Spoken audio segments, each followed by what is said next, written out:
Hello everyone, welcome to our channel. So 7th క్లాస్కి సంబంధించిన topics అనేవి కంటిన్యూ చేద్దామండి. అండ్ నెక్స్ట్ టాపిక్ వచ్చేసి హీట్. సో హీట్ అనేది చాలా ఇంపార్టెంట్ టాపిక్. ఇందులో నుంచి కంపల్సరీ క్వశ్చన్ అనేది రావడం జరుగుతుంది. A reliable measure of the hotness of an object is temperature. So ఆబ్జెక్ట్కి ఉండే హాట్నెస్నే ఈ టెంపరేచర్ అని అంటారు. The thermometer that measures our body temperature. So మన బాడీ యొక్క టెంపరేచర్ని కొలిచే థర్మామీటర్ని క్లినికల్ థర్మామీటర్ అని అంటారు. నెక్స్ట్ ఇందులో వచ్చేసి సెల్సియస్ స్కేల్ రేంజెస్ 2 రేంజెస్ అనేవి ఉంటాయి. సో సెల్సియస్ స్కేల్స్లో ఉంటాయి అండ్ అలాగే ఇంకో స్కేల్ వచ్చేసి ఫారెన్ హీట్ స్కేల్ అని అంటారు. సో సెల్సియస్కి వచ్చేసి 35 degrees celsius to 42 degrees celsius ఉంటుంది. అండ్ అలాగే ఫారెన్ హీట్ స్కేల్కి వచ్చేసి 94 degrees fahrenheit to 108 degrees fahrenheit. So next laboratory thermometer. So clinical thermometer అంటే ఓన్లీ మన బాడీ టెంపరేచర్ని మాత్రమే మెజర్ చేయడానికి ఉపయోగిస్తారు. Next laboratory thermometer. సో ల్యాబ్స్లో యూస్ చేసే థర్మామీటర్ రేంజ్ వచ్చేసి -10 degrees celsius to 100 degrees celsius వరకు ఉంటుందన్నమాట.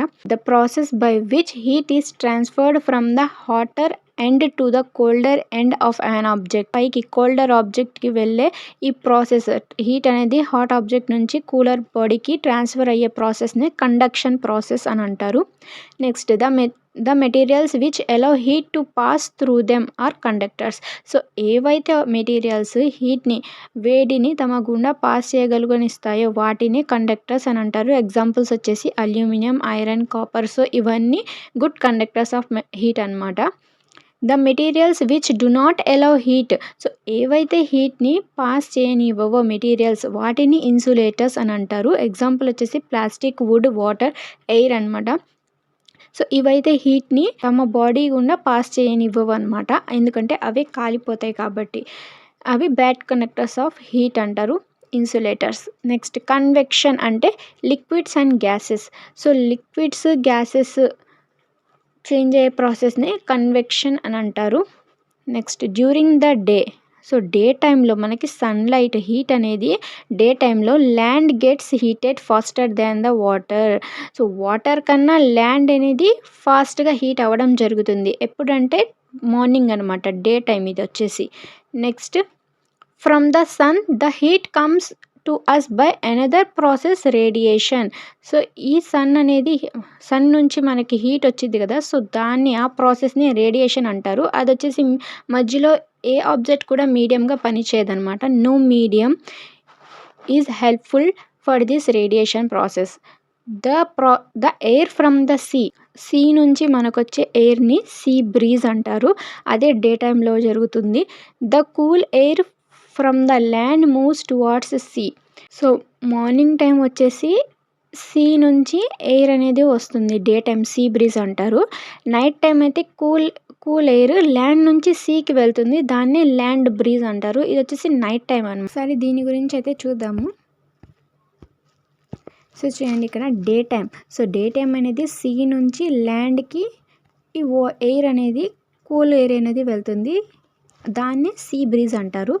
చూడండి, cool air from land, hot air అనేది వాటర్కి వెళ్ళొద్దు అనమాట. సో ల్యాండ్ త్వరగా హీట్ అవుతుంది కాబట్టి ఈ ల్యాండ్ పైన ఉన్న హీట్ మొత్తం వాటర్లోకి వెళ్ళి, సో సీలో ఉన్న కూల్ ఎయిర్ అనేది ల్యాండ్ మీదకి వస్తుంది, డే టైం అనమాట. నైట్ టైం వచ్చేసి హోల్ ఆపోజిట్ అవుతుంది. ల్యాండ్ పైన ఉన్న కూల్ ఎయిర్ మొత్తం సీకి వెళ్ళి సీలో ఉన్న హాట్ ఎయిర్ మొత్తం ల్యాండ్ మీదకి వచ్చింది అనమాట. సో ఇది వచ్చేసి నైట్ టైం జరుగుతుంది. సో దాన్ని ల్యాండ్ బ్రీజ్ అంటారు నైట్ టైం వచ్చేసి. డే టైం వచ్చేసి సీ బ్రీజ్ అంటారు. Next acids, bases and salts. So ఇది చాలా ఇంపార్టెంట్ టాపిక్. సో ఈ వీడియోలో ఉన్న టాపిక్స్ అన్ని, చాప్టర్స్ అనేవి చాలా ఇంపార్టెంట్ అండి. Acids, bases, salts. The chemical nature of such substance is acidic. So ఏవైనా కెమికల్ సబ్స్టెన్స్ అనేది దానికి ఎసిడిక్ అనే నేచర్ని కలిగి ఉంటుంది అనమాట, యాసిడ్స్ కలిగి ఉంటుంది. The word acid comes from the Latin word. Acid అనేది లాటిన్ వర్డ్ ఎసియర్ నుంచి వచ్చింది. ఎసియర్ మీనింగ్ ఏంటంటే సోర్ అనమాట. సోర్ అంటే పుల్లటి సబ్స్టెన్స్ అని అంటారనమాట. పుల్లటి వాటిలో యాసిడ్స్ అనేవి కలిగి ఉంటాయి. Substances which are bitter to taste and feel soapy on touching. So bitter అంటే చేదు, ఏవైతే చేదుగా సబ్స్టెన్స్ ఉంటాయో అండ్ అలాగే సోపీగా అంటే నురగగా ఉంటాయి, టచ్ చేయడానికి మెత్తగా ఉంటాయో సో వాటిలో బేసెస్ అనేవి కలిగి ఉంటాయి అన్నమాట. The indicators change their colour when added to a solution containing an acid or basic substance. So మనం కొన్ని ఇండికేటర్స్ అనేవి ఉంటాయి, వాటిని యాడ్ చేసి మనం యాసిడా బేసా ఆ సబ్స్టెన్స్ అనేది సో తెలుసుకోవచ్చు అనమాట. Litmus a natural die. So litmus అనేది ఒక పేపర్ ఉంటుంది, it is extracted from lichens నుంచి. సో లిచెన్స్ అనే మొక్కల నుంచి ఈ లిట్మస్ పేపర్ అనేది తయారవుతుందన్నమాట. ఇది ఒక న్యాచురల్ డై అనమాట. సో వీటి ద్వారా మనకి లిట్మస్ పేపర్ని ఒక ఇండికేటర్గా యూస్ చేసి యాసిడ్స్ ఉంటాయా బేసెస్ ఉంటాయా అనేవి తెలుసుకోవచ్చు. సో కొన్ని చూడండి ఇక్కడ. Acidic solution red. So acidic solution అనేది మనం చేంజ్ చేసినప్పుడు రెడ్ కలర్లో చేంజ్ అవుతుంది. బేసిక్ సొల్యూషన్ అనేది బ్లూ కలర్లో చేంజ్ అయితే అది బేసిక్ సొల్యూషన్. డిస్టిల్డ్ వాటర్ వచ్చేసి పర్పుల్ అనమాట. సో ఈ 3 సొల్యూషన్స్ అనేవి కలర్స్ చేంజ్ సో ఈ కలర్స్లోకి వస్తే కనుక అవి ఆ నేచర్ని కలిగి ఉంటుంది. సో నెక్స్ట్ వచ్చేసి china rose indicator turns acidic solutions to dark pink, magenta and basic solutions to green. అంటే చైనా రోజ్ అండ్ మందార పువ్వు తీసుకుంటే కనుక మీకు ఈ ఇండికేటర్స్ యాసిడిక్ సొల్యూషన్స్తో కలిపినప్పుడు డార్క్ పింక్ కలర్లో చేంజ్ అవుతుంది అండ్ బేసిక్ సొల్యూషన్స్తో కలిపినప్పుడు గ్రీన్ కలర్లో చేంజ్ అవుతుంది అనమాట. ఈ చైనా రోజ్ అనేది ఒక ఇండికేటర్గా పనిచేస్తుంది, యాసిడ్స్ ఏంటి బేసిస్ ఏంటి అని తెలుసుకోవడానికి. సో అలాగే డిస్టిల్ వాటర్తో చేసినప్పుడైతే పర్పుల్ అన్నమాట. సో చైనా రోజ్ అనేది ఇండికేటర్గా యూస్ చేయొచ్చు.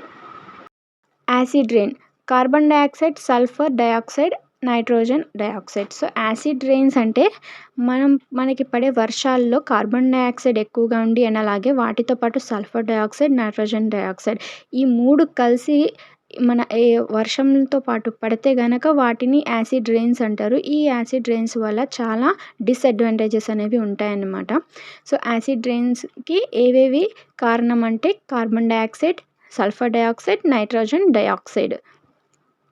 When acid solution mix with basic solution, acid bases mix అయితే దాని యొక్క నేచర్ వచ్చేసి neutral. In neutralisation reaction heat is produced and salt plus water is formed. So ఎప్పుడైతే మనకి యాసిడ్ ప్లస్ బేస్ సో 2 కలిసినప్పుడు అయితే మనకి హీట్ అనేది ప్రొడ్యూస్ అయ్యి సాల్ట్ ప్లస్ వాటర్ అనేది ఫామ్ అవుతుంది, H2O. So salt plus H2O water అనేది ఫామ్ అవుతుంది. సో ఎగ్జాంపుల్ వచ్చేసి HCl హైడ్రోక్లోరిక్ యాసిడ్ అనమాట. NaOH sodium hydroxide. ఒకటి యాసిడ్ మరొకటి బేస్ అనేది తీసుకుంటే మనకి హీట్ అనేది ప్రొడ్యూస్ అయ్యి NaCl అంటే సోడియం క్లోరైడ్, సాల్ట్ అనేది ప్లస్ H2O వాటర్. సో ఈ సాల్ట్ ప్లస్ వాటర్ అనేవి 2 సపరేట్ అవుతాయి అన్నమాట. సో ఇది వచ్చేసి న్యూట్రలైజేషన్ ప్రాసెస్ అని అంటారు. Neutralisation of acids adding bases. So ఇంకొన్ని ఎగ్జాంపుల్స్ అనేవి ఇచ్చారు మనకి, దాని గురించి తెలుసుకుందాము. సో కొన్ని neutral substances. So neutral substance అంటే యాసిడ్స్ కలిగి ఉంటాయి, బేసెస్ కలిగి ఉంటాయి. సో 2 మిక్స్ అయి ఉంటాయి అన్నమాట.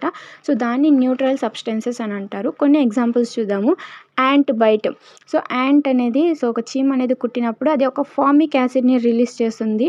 సో ఇది చాలా చాలా ఇంపార్టెంట్. ఫార్మిక్ యాసిడ్ అనేది ఆ యాసిడ్ ఏది అంటే ఫార్మిక్ యాసిడ్.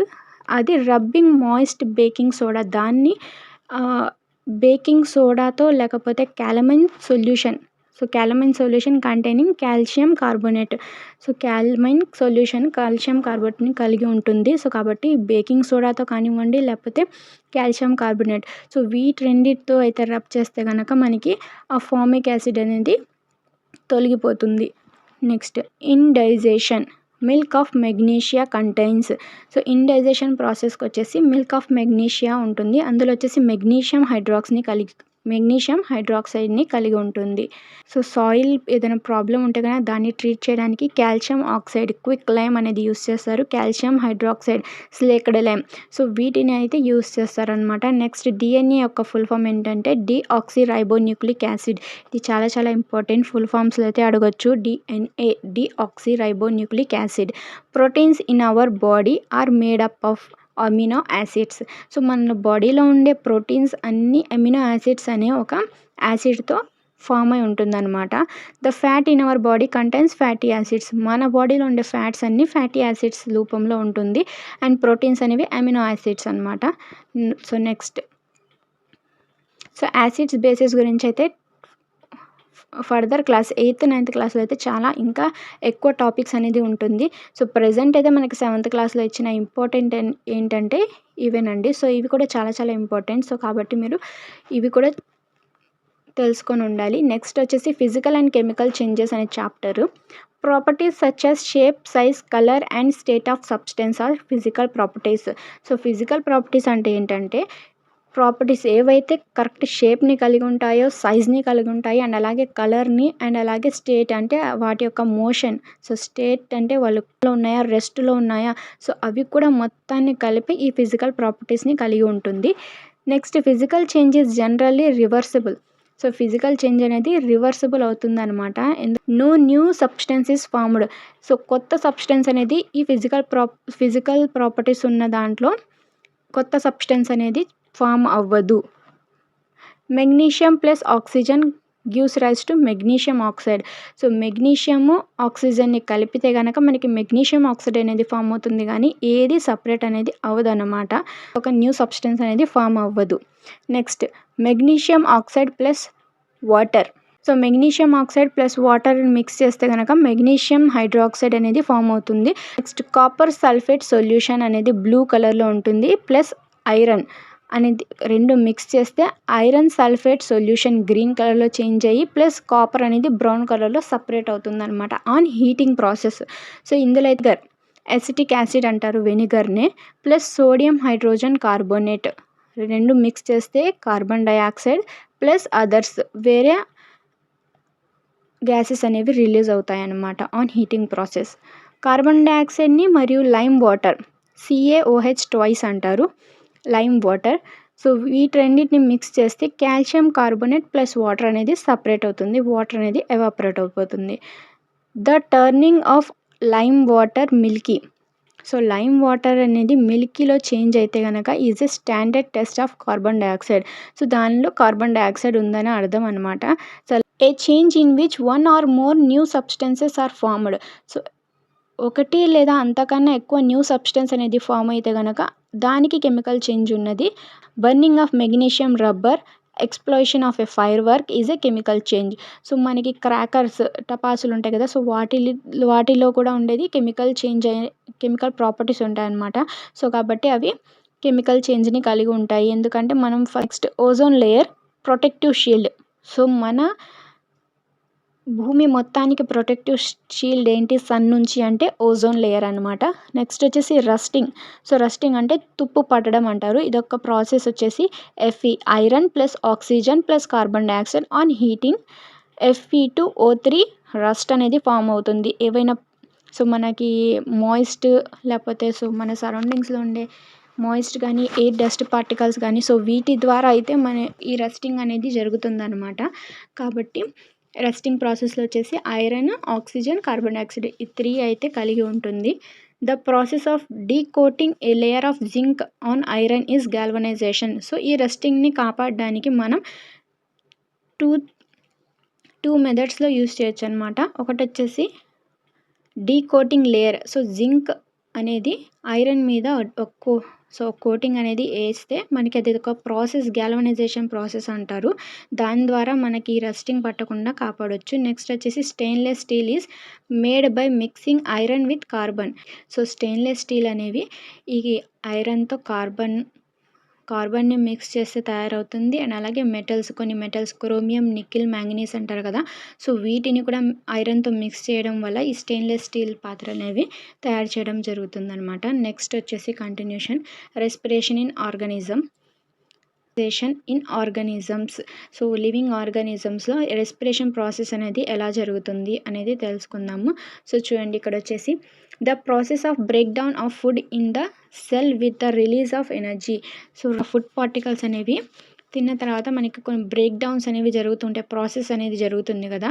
సో అందులో ఎనర్జీ అనేది కొన్ని రిలీజ్ చేస్తుంటాయి సెల్స్. సో, వాటిని సెల్యులర్ రెస్పిరేషన్ అని అంటారు. When break down of glucose occurs with the use of oxygen. So, ఆక్సిజన్‌తో కలిసినప్పుడు ఈ గ్లూకోజ్ అనేవి గ్లూకోజ్ అనేది వస్తుంది. సో, దాన్ని ఈ ఏరోబిక్ రెస్పిరేషన్ అని అంటారు. Food can also broken down without using oxygen. So, oxygen లేకుండా కూడా ఫుడ్ అనేది బ్రేక్ డౌన్ అవుతూ ఉంటుంది. దాన్నే ఏరోబిక్ రెస్పిరేషన్ అని అంటారు. సో, రెస్పిరేషన్ ద్వారానే ఆక్సిజన్ బాడీలో వెళ్తుంది కాబట్టి ఫుడ్ అనేది బ్రేక్ డౌన్ అవుతుంది. సో, గ్లూకోజ్ ప్లస్ ఆక్సిజన్‌లో ఉన్నప్పుడైతే ఏరోబిక్ రెస్పిరేషన్ అంటారు. వితౌట్ ఆక్సిజన్ ఎనారోబిక్ రెస్పిరేషన్ అంటారు. సో, గ్లూకోజ్ ఆక్సిజన్‌తో వస్తే carbon dioxide plus water plus energy అనేది ఫామ్ అవుతుంది. అండ్ అలాగే గ్లూకోజ్ ఎప్పుడైతే ఆక్సిజన్ లేనప్పుడు alcohol plus carbon dioxide plus energy అనేది ఫామ్ అవుతుందనమాట. సో, ఈ 2 ప్రాపర్టీస్, ఈ 2 ఈక్వేషన్స్ అనేవి కూడా ఇంపార్టెంటే. గ్లూకోజ్ ఆక్సిజన్ ఉన్నప్పుడైతే ఎలా ఫామ్ అవుతుంది అండ్ గ్లూకోజ్ ఆక్సిజన్ లేనప్పుడైతే మనకి ఫామ్ అయ్యే ప్రొడక్ట్స్ ఏంటి అనేది కూడా తెలుసుకోవచ్చు. సో, కాబట్టి వితౌట్ ఆక్సిజన్ అయితే ఆల్కహాల్ అనేది యాడ్ అవుతుంది. విత్ ఆక్సిజన్ అయితే కార్బన్ డయాక్సైడ్ అనేది ఉంటుంది. The partial break down of glucose produces lactic acid. So, partial break down అంటే ఇండైజెషన్ అంటారు కదా. సో, దాన్నే లాక్టిక్ యాసిడ్ అనేది ప్రొడ్యూస్ అవుతుంది అప్పుడు గ్లూకోజ్లో. An adult human being at rest breathes in and out 15 to 18 times per minute. So, 1 మినిట్కి వచ్చేసి రెస్ట్‌లో ఉన్న పర్సన్ అయితే 15 నుంచి 18 టైమ్స్ బ్రీతింగ్ అనేది తీసుకుంటూ మళ్ళీ వదులుతూ ఉంటారు. Lungs are present in the chest cavity. So, మనకి చెస్ట్ క్యావిటీ అనే ప్లేస్‌లో లంగ్స్ అనేవి ప్రెజెంట్ అయి ఉంటాయి. This cavity is surrounded by ribs on the sides. So, ribs అనేవి already bones. So, movement of the బాడీలో చూసారు కదండీ, రిబ్స్, లంగ్స్, లివర్ అనేవి ఏ పొజిషన్‌లో ఉంటాయి అనేది. సో, దాన్ని బట్టి చూడండి ఇక్కడ మనకి రిబ్స్ అనేది 2 వైపులా ఉంటాయి. ఈ చెస్ట్ క్యావిటీకి 2 వైపులా రిబ్స్ అనేవి ఉంటాయి. ఏ లార్జ్ మస్కులర్ షీట్ అనేది ఉంటుంది. దాన్నే డయాఫ్రమ్ అని అంటారు. Breathing involves in the movement of diaphragm and rib cage. So, మనం తీసుకునే బ్రీతింగ్ ప్రాసెస్ జరిగేదే ఈ డయాఫ్రమ్ అండ్ రిబ్ కేజ్ యొక్క మూమెంట్లో ఇన్వాల్వ్ అయి ఉంటుంది.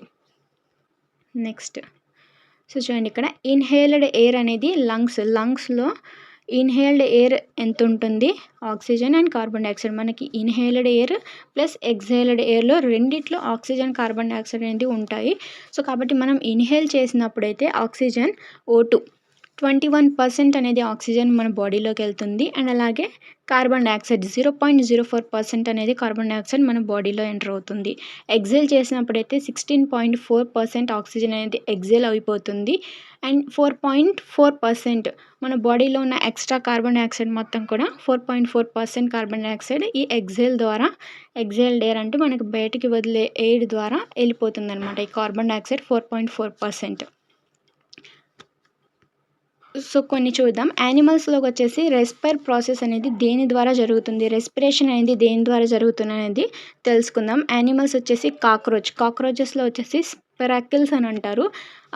సో, హ్యూమన్ బీయింగ్స్ వచ్చేసి నోస్ ద్వారా బ్రీతింగ్ తీసుకుంటారు. సో, అలాగే కాక్రోచెస్ అనేవి స్పెరాకిల్స్ అని అంటారు. ఎర్త్వామ్కి వచ్చేసి స్కిన్ ద్వారా రెస్పిరేషన్ ప్రాసెస్ అనేది జరుగుతుంది.